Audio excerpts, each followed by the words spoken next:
traveling through the past, to an interval that is vaguely reported as a long time ago. A demon appeared on the road to the west of the manor. This incident does not seem to spark any specific correlation to the narrative of the game, and yet somehow its significance could mark the jump start for the entire course of events. But for now, I'll have to go further back, to ancient Japan, where people have believed that souls dwell inside all manner of beings. Naturally, this included humans, animals, and insects, but their concept stretches out to inanimate objects like dolls, brushes, or even needles, but more specifically, trees.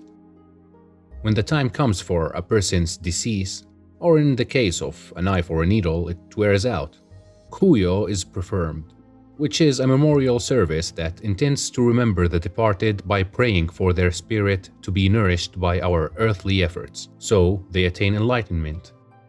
While remembrance is the end goal by design, forgetting is just as important, as it is vital for a natural progression, not only for the living but for the spirits themselves, so they can leave their past lives and become enlightened. But letting go can cause an eternal effect on a person's life, with eternal being the key word, as it is a part of death itself, which it also happens to be one of the possible translations of Kuon. But what if death didn't have to be eternal? What if there was a way to bring someone back? And how much people are willing to do for a resurrection? That correlates directly to what is their motive behind performing such an act. While some are agonized by grief and guilt, others yearn for status and power. On the surface, Kuon can be classified as a survival horror game, but deeply rooted in its crevices is an exploration of the human condition, portraying different parts of their psyches and how their inputs transpose the world around them. And while the game is set in the Heian period in Japan, it still presents various themes that can be found across cultures. Looking at it from this angle, it sets the game for a universal appeal, with an experience that can be purchased and enjoyed by players all around the globe. But why hasn't it? The devil is in the details. The same details that bred a cult following for the game are concurrently responsible for shunning off the others. And so I'll be going in depth through the game's narrative, design, and legacy, focusing on small details that might have been overlooked, and see how it all embellishes in the game's universe, mastering the atmosphere with a petrifying setting while inducing confusion as to what it all means. This is Kuon.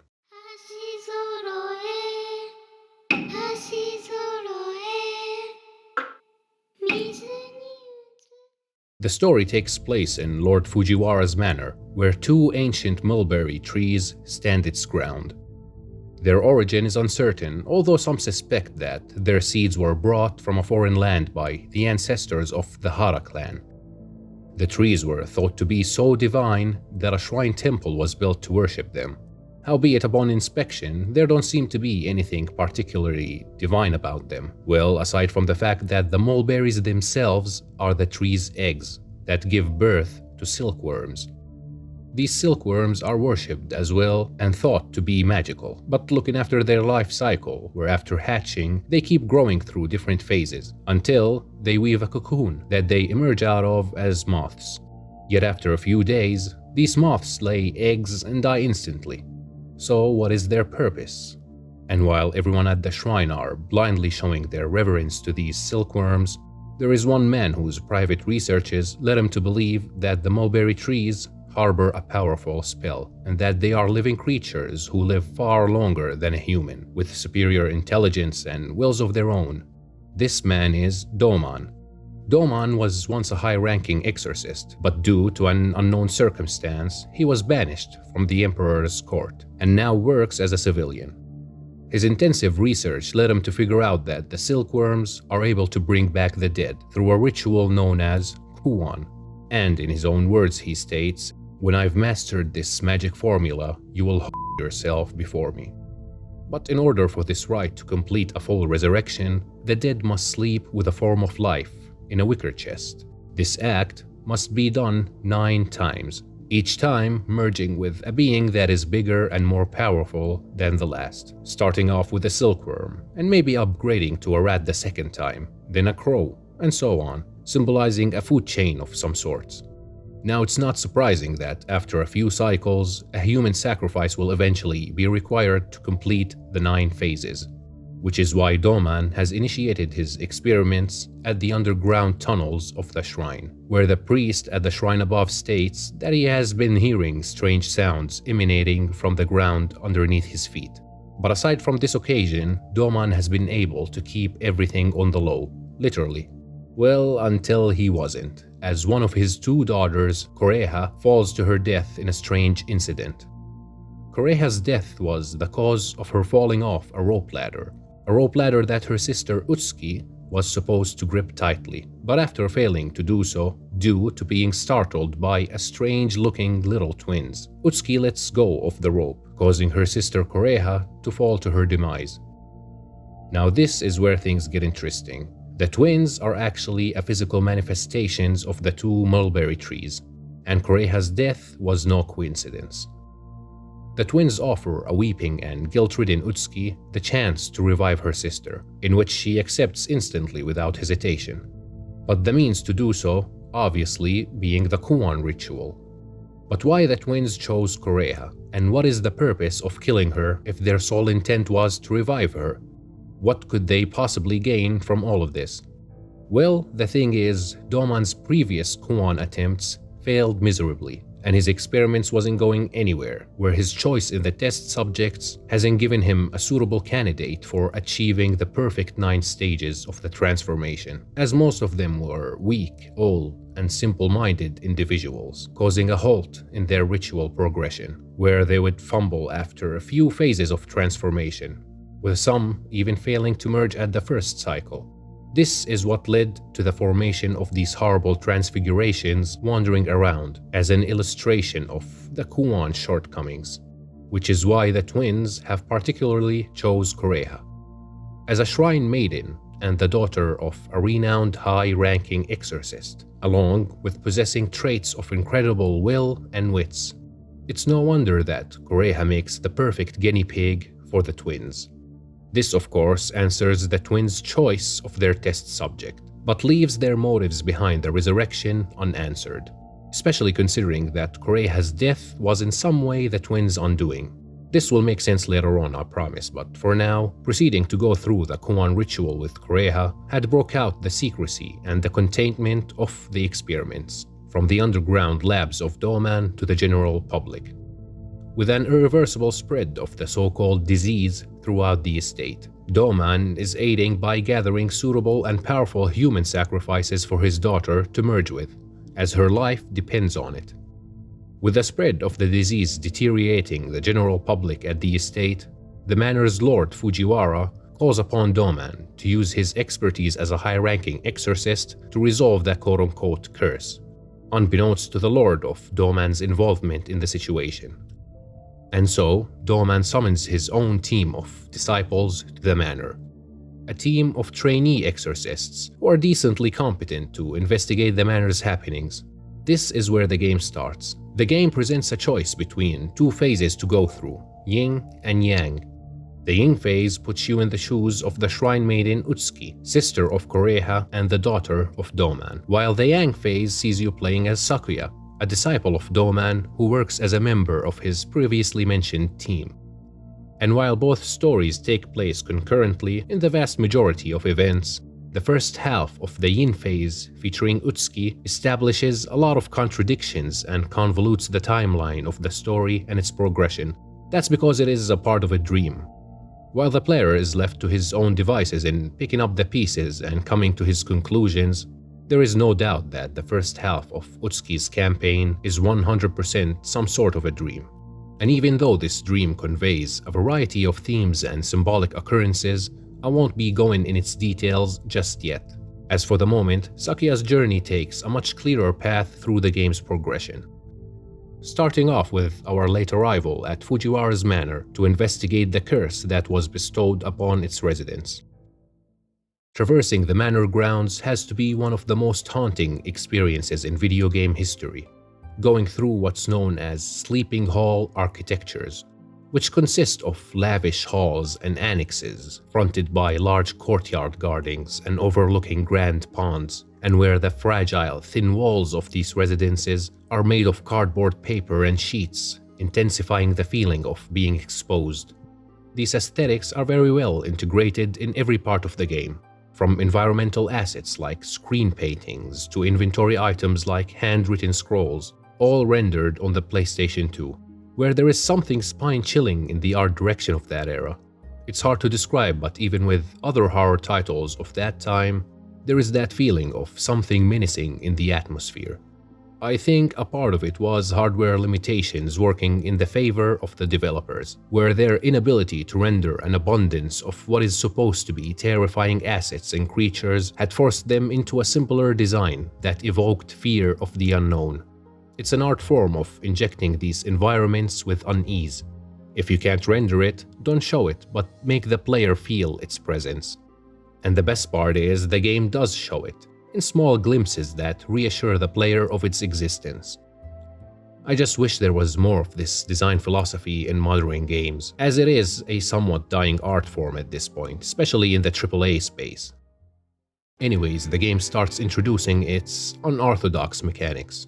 While the combat system is fairly simple and straightforward, relying on summoning various creatures, casting magic spells, and just straight-up melee weapons, it's the traversal and healing mechanics where the game starts to get weird, running into these jump scare events that the game calls tempests, which are basically anything ranging from a stone pagoda crumbling down naturally to a sudden appearance of a ghost supernaturally. Running into anything that could potentially phase the main character will put the player in a vertigo state where everything in the game becomes hazy, mixed with an HP deduction and the inability to use magic spells and summons. Now I know what you're thinking, this has to be brutal, but it's actually the exact opposite. And it's all because of a one button. A button that you can abuse anywhere and every time you want. This is the meditation button. While in our miserable lives, meditation could help you clear your mind, stay sharp, or even heal mental scars, in Kuon it solves the entirety of your digital existence, where holding the button for a few seconds refills HP to the max and gets rid of every status effect, rendering all the survival mechanics in the game pointless. I even remember attempting to kill a certain boss with brute-forcing melee attacks by cheesing the infinite healing system. 20 minutes of me straight up thrashing the boss with zero consequence. It's especially unfortunate since the higher difficulties won't affect this problem, as this design principle remain unaffected. And with the absence of game updates and patches at the time, which would have solved this problem with low to no effort, it really puts in perspective how the developers only had one chance to make or break the game. But in spite of this mess, I still had a good time with the combat, where sometimes enemies can gang up, forcing you to block with a summon while taking care of the others in a sufficient time window, which can be exciting, so don't let it stop you from playing the game. Let the price of a physical copy stop you. I'm broke as shit. I have a judgment against me from some bitch down there in Florida. While investigating the estate, secrets start to unveil and questions start being answered. We encounter Lord Fujiwara in an atrociously disfigured state, as he's clearly been on the receiving end of a merging procedure. He manifests a form of existence that isn't exactly specified, but can be expounded as a soulless revenant, where his spirit was stolen by a greater being. Unshockingly, the greater being is Koreha, as she's slept with his corpse in a wicker chest after killing him, in a part of her course to complete the full 9 stages of the Kuon ritual. After finishing him off, we get a hold of a bell that belongs to his wife, Lady Fujiwara. And as the expansion of the disease had caused a fleet of rampaging beasts to spread throughout the manor, Lady Fujiwara suggests to retreat to the temple, believing that the beasts, also known as gakis, won't be able to enter the Buddhist temple, as it was built on miraculous grounds long before the manor, with one of the servants noting that she underestimates the power of the gakis. But perhaps it makes more sense to go to the temple seeking death than to stay here in the manor waiting for it. And so, with the servant escorting Lady Fujiwara along with her unnamed young boy to the temple, the servant loses sight of the lady midway through and just hopes she made it safely. Of course, she would not be so lucky, as she writes a letter on the same day she would arrive, noting that her flesh had started to rot and she's no longer human, which is why she attempts to contain the disease by confining the infected within the temple, away from the general public, unaware of what's about to come. At this point, Doman is going all in with his Kuon experiments for the sake of his daughter Kureha. Alas, Lady Fujiwara would be one of his test subjects, as she wakes up one day in a wicker chest with a centipede, unable to recollect the set of circumstances that led her to this situation. But she feels as if there was something growing inside of her, with a sensational yearn to devour human flesh. She keeps hearing a song that drives her insane, fueling her cravings, where she finally succumbs to her urges and eats her own son. Her merger with the centipede appears to be successful, depending on how you look at it, since she literally mutates into a half-human, half-centipede as one of the most grotesque and disturbing-looking designs in the game. This would be the end of the Fujiwara lineage, as the fourth and final member of the family, Ayako, the daughter of Lord and Lady Fujiwara, was hiding in a safe room within the manor. As her mother departed for the temple, she wrote a note for Ayako, instructing her to hide at any site of danger until she can ensure the safety of the temple, where then she would signal her daughter with a bell. And if 10 days pass without her returning from the temple, then Ayako is to gather the wooden discs and spikes and proceed to the temple on her own. Of course, neither of these two circumstances would occur, since we as the player ring the bell, causing Ayako to open the door to her own demise, as Kureha capture her immediately. Ayako is a good example of illustrating the excellence of how characters are written in this game, whereby only uttering a few words, they perfectly exhibit their identity and the nature of their role in the game. When I hear that song, I fear I'll be killed, or worse, abducted. Taking a closer look at characters like Dorio, who is the head of the Exorcist's team, you don't have to know his high rank by checking his background through lore or word of mouth, since he conveys his leadership characteristics by the decisions he makes, such as going back to the manor to look for Utsuki's sister with previous comprehension of how dangerous it could be, or by deciding to go through a sketchy route through the mountains as it is necessary for the mission's progress, or even just by the way he articulates his words. It shows his full devotion to the cause and how it benefits his advancements for reaching higher positions and title roles, which is why his questionable engagements with Kureha later on seems to be perceivable by the player. The same depth goes for the rest of the characters, even young Dochin, who is conveyed as a somewhat the group's clown as he tries to act maturely, but his inexperience exhibits his age as he gets frightened by the mildest incidents. It's these subtle character intricacies that makes them stand out as individuals and even redeem some of the poorly dubbed voice acting. So, the team faces some casualties while investigating the estate, and now it's up for Sakuya and her captain Dorio to resume the mission. In hoping of finding more answers, they head for the shrine up in the mountains, accompanied by Utsuki and Kureha. At this point, Kureha have had 6 successful merging phases, completing the 6th by merging with Lord Fujiwara. She needs 3 more to complete the full 9 of Kuon, which will supposedly resurrect her. And while walking up the road to the shrine, Kureha and Dorio get ahead, leaving Sakuya and Utsuki behind, forced to take a different route. This alternative route is probably one of my favorite segments in the game, and while it's short in length, it integrates the perfect mixture of elements that kept me on the edge of my seat. Walking up to an isolated cabin in the woods feel like an Evil Dead scene, while observing this huge ape lurking around, where he brutally slams Sakuya in case she gets caught.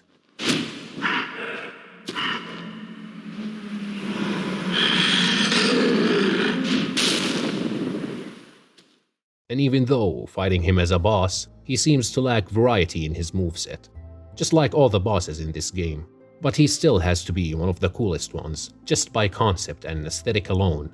Defeating him will set Sakuya and Utsuki on the path for a reunion, but after reuniting with Kureha and Doryo, there seems to be something off with their behavior, as if Doryo was somewhat brainwashed by Kureha, as they hold a silkworm and menacingly laugh. Something had changed within Doryo, relinquishing his responsibilities back to Sakuya as he lingers under the mulberry tree, while usually he takes charge of the quest, leading the mission himself. It's clear that his ambitions had changed his goals. Nevertheless, Sakuya leaves everyone behind as she resumes her mission. But after further investigations, she circles back around to the mulberry tree where she witnessed Kureha scolding her sister Utsuki for letting her fall to her death, as she pushes her off a cliff. Utsuki, you killed me that day! You pushed me! Ah!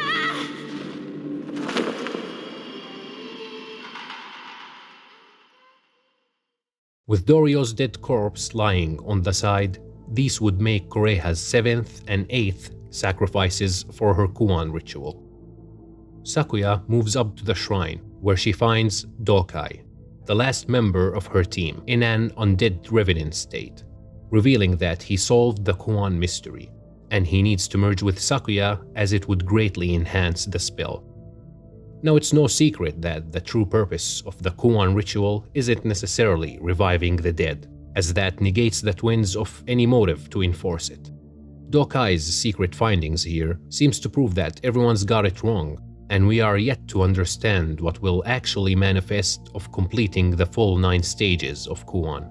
And so, with Sakuya's recognition of the mulberry tree's direct correlation with the occurring events, she burns the one at the shrine and heads for the underground tunnels where it all transpired, nearing the end of her mission, as she is soon to be enlightened on what is the intention behind all this carnage.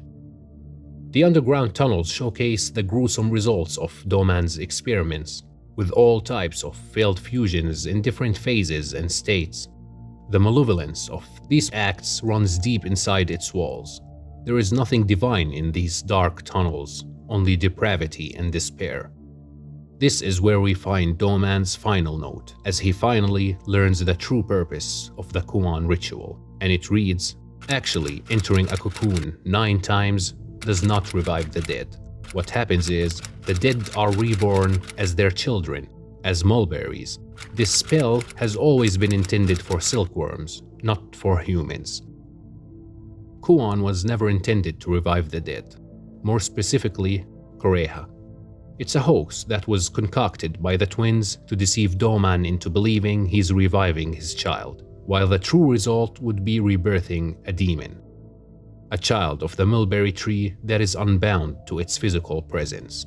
As one of the twins had died when Sakuya's burned his corresponding tree, the same won't be possible for the forthcoming demon, as he would be free to roam the lands, planting his seed wherever he desires. By learning this, Doman reveals his altered intentions for Sakuya, where he summoned her and the rest of the team to participate as sacrifices for Kureha. And now he's ought to complete the Kuon ritual so he can gain power and authority over the foretold demon. But in order to do so, he needs one last sacrifice to finalize the ritual, a human that is extraordinarily proficient, matching himself in abilities and rank. Where he writes in a crumpled note and quote, "Kureha's assimilation has advanced considerably. Soon the Kuon spell will be completed. I've been waiting for so long. Seimei, I eagerly await your arrival. I can hardly contain my excitement at the thought of our encounter."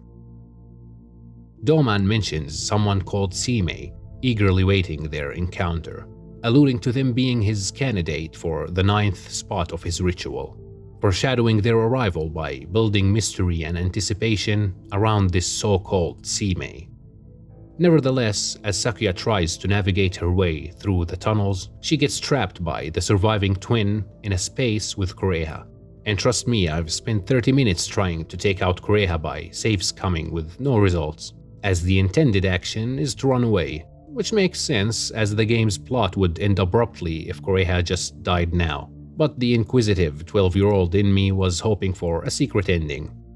The definitive ending takes place as Sakuya's escape attempt is halted by coming across a transfigured Utsuki, with mulberries growing out of her face, trying to merge with Sakuya. This event seems impossible as Utsuki had died and merged with Kureha. Her spiritual presence should not exist, and yet somehow she is able to coexist in parallel with Kureha. How is it possible? This will be revealed in the yin phase of the game, which is basically Utsuki's campaign. Note that I won't be going into the yin phase with the same level of detail I went through in the yang phase, as most of Utsuki's playthrough undergoes the same set of events that Sakuya experiences, with some minor alterations and a couple of different segments. Nonetheless, halfway through Utsuki's campaign, she wakes up stranded in an abnormal setting, rendering all the events that occur before this as some sort of a dream. Of course, the cycles of this dream have symbolic references to the actual events, but to be taken with a grain of salt, as they are not necessarily canon. Utsuki feels like the actual protagonist of the game, since she is deeply integrated and connected to every part of the events, unlike Sakuya, who's an outsider that merely participates in them. This is why Utsuki's phase recall a more personal side of the previous situations, going into her past as a child and the dynamics of her relationship with Kureha, where Kureha is portrayed as her role model, displaying traits of her wisdom and kindness, which is no surprise that a guilt-ridden Utsuki is doing everything she possibly can to help her sick sister get better, supplying her with various animals to merge with in the early stages of Kureha's metamorphosis, and eventually supplying herself. According to the twins, two will merge into one and dream a long, long dream. And I'm presuming this dream takes place after Kureha had pushed Utsuki off a cliff, since the wicker chest is located at the bottom of the mountain. The remaining events start to unfold in a similar fashion to Sakuya's, ending up at the same place where Utsuki tries to merge with Sakuya, which asks the previous question of how Utsuki is able to simply exist in her current form after merging with Kureha. This can be attributed to the fact that both of them are shrine maidens with highly esteemed powers, causing them to dispute over the dominance of the same physical body, where sometimes Kureha is able to take control, displaying her form over the body, while in other times Utsuki is able to take authority. They're both going back and forth as Doman is looking for that final perfect victim to complete his daughter's Kuon, as she is to become an unbound demon of the tree. And so, by finishing both of the yin and yang phases, the game unlocks a third and a final one, the Kuon phase, which marks the arrival of Abi no Seimei. She's a prominent figure who's been mentioned throughout the game as Doman's only worthy competitor. Her role goes beyond the story of Kuon, as it's deeply rooted in Japanese history, where Abi no Seimei was in fact a real person, a male who lived during the Heian period. His prolific acts are esteemed in his high-ranking position, heading a team of astrologers. As an exorcist, his duties ranged from warding off evil spirits, analyzing strange events, and even finding lost objects. Of course, his prominence in history leaves disarray between his definite works and his folklore performances. In other words, he have done so much that it is impossible to know what's true and what's not. But what's relative is that his accolades are embedded in his video game counterpart, where Abi no Seimei, the female Kuon character, translates most of his attributes. The dynamic between these two counterparts expands to the rest of the cast, as they are all based on real-life historical figures that became classic folklore characters. The entire concept of transcribing mythical legends and historical characters into the digital world is fascinating, especially when it's carefully implemented with a lot of attention to the details. The reason I admire this writing approach is partially because of the massive source material that is available, where if you got hooked on a certain character or a story, you'll have an abundant amount of things to read and discover about them, providing an extensive amount of entertainment outside the game world itself. And so, with Abi no Seimei living up to her historical potential, she has insanely superior power to Utsuki and Sakuya, playing like an IDD-QD cheat code as she arrives at the estate to take care of the situation. And while exploring the manor grounds, she finds a blood-soaked Sakuya, who informs her of Doman's genocide and asks her to help a feeble Utsuki. And so Seimei subdues the remaining twin by thrusting 2 metal spikes in the mulberry tree and heads down to the caves, where it all started and where it all is about to finish. Seimei enters the nursery section of the caves, where she finds Utsuki in a harrowing scene as she had burned all the hanging corpses to stop her impulsive hunger towards human flesh. By her side is Saiga, a wolf summoned by her last card. Saiga is usually summoned to protect his master, but since Utsuki's mental, physical, and spiritual states are deteriorating, I would like to believe she summoned him for emotional support. With loneliness, fear, and uncertainty breaking her down, Saiga seems to calm her spirit. Nonetheless, Seimei leaves the duo behind as she enters the lab to confront Doman, where he wants her body to fulfill the ritual, and she seeks to put an end to this curse. She combats Doman, ending the fight with a triumph, but a possessed Utsuki rapidly swifts her father up as she runs out of the lab, heading for a wicker chest to sleep with his corpse, finalizing the ritual. Seimei instantly follows Utsuki to the chest and decides to kill whatever's in there, but Sakuya begs her to let them be, feeling pitiful for Utsuki as she was dealt a bad hand in all of this. And with Sakuya's stubbornness, Seimei eventually agrees, determining that this situation is not her problem and entitles Sakuya to deal with whatever comes out of the wicker chest. This is where the game ends, but not without one final revelation. The credits scene shows Sakuya coming to escort a child that resembles a young Utsuki. And aside from the deceptively light-hearted credits soundtrack, this child is undoubtedly the unbound demon of the tree, holding a mulberry pick in his hands, ready to plant his corruption wherever he may roam.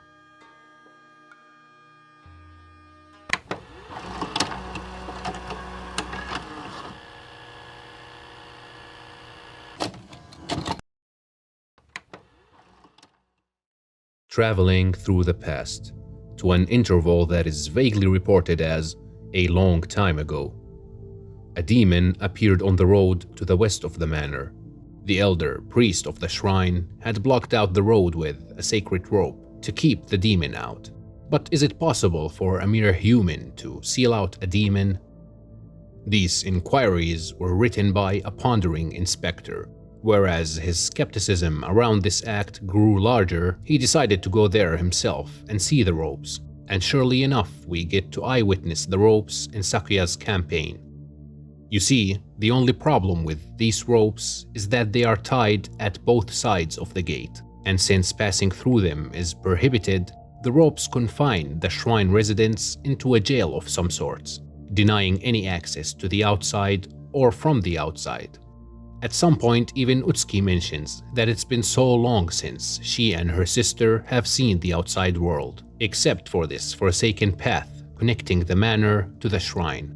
And so the real question is, did Utsuki and Kureha's freedom came at the cost of sealing off a demon? I mean, even the inspector doubts that a mere human is capable of this act. Or did the elder priest have hidden motives?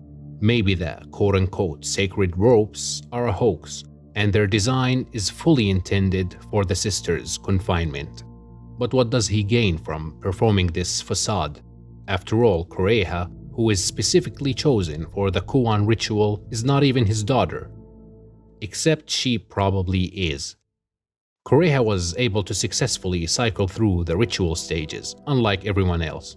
She managed to stay relatively formidable during the process, which is yet to be seen. This is so impressive that even Doman details it in a memo, and quote, "Kureha seems different from the others. I'm sure her skill threads will be finer than those spun by the sick people in the hut. Perhaps she is the daughter of the elder priest." I've mentioned earlier in the video that Doman was a high-ranking exorcist working for the emperor. But something happened where he was demoted back into a civilian.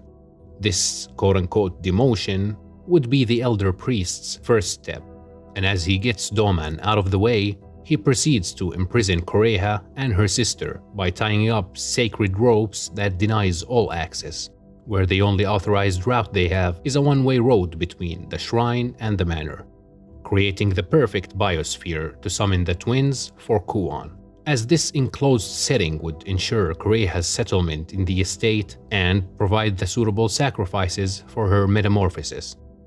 This theory had pointed enough fingers at the Elder Priest already, but I'll even add one more that affirms his involvement. Notice how Doman was going nowhere with his experiments. It wasn't until the twins were summoned that things started to roll, with their scheme tracing all the way back to Kureha's death, which can be solely attributed to them, clearing Doman of responsibility in initiating Kureha's Kuon.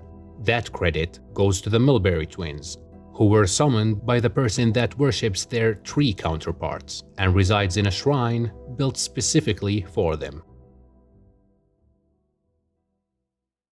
Of course, this is only my theory surrounding the Elder Priest's involvement, so take it with a grain of salt, as there is nothing 100% concrete. But if anything, that shows the classic FromSoftware approach of tidying up loose ends, which is done by letting the player connect the dots, crafting a well-thought-through infrastructure for the narrative while leaving some gaps for the player to fill. Unfortunately, this style of writing wasn't the most accessible at the time of the game's release, which gate-kept the game from receiving the overwhelming attention it truly deserved. It wasn't until this writing approach became more popular in the West that the game got fully comprehended. A writing approach that ironically was popularized by FromSoftware themselves a few years down the line. Oh, and I'll add this amusing piece of info that is hilarious to look at now. As I was researching the game, I've came to learn from the Gaming News that the survival horror game of the year of 2004 was Ghost Hunter, which is basically a Ghostbusters-style action shooter with horror elements. Alright, but let's look at the other nominees who lost the title: Siren, Fatal Frame 2, Silent Hill 4, and Kuon. Huh? Who? Okay. Shit. It just goes to show that the general public needed some time to start taking the medium a bit more seriously, especially when it comes to narratives.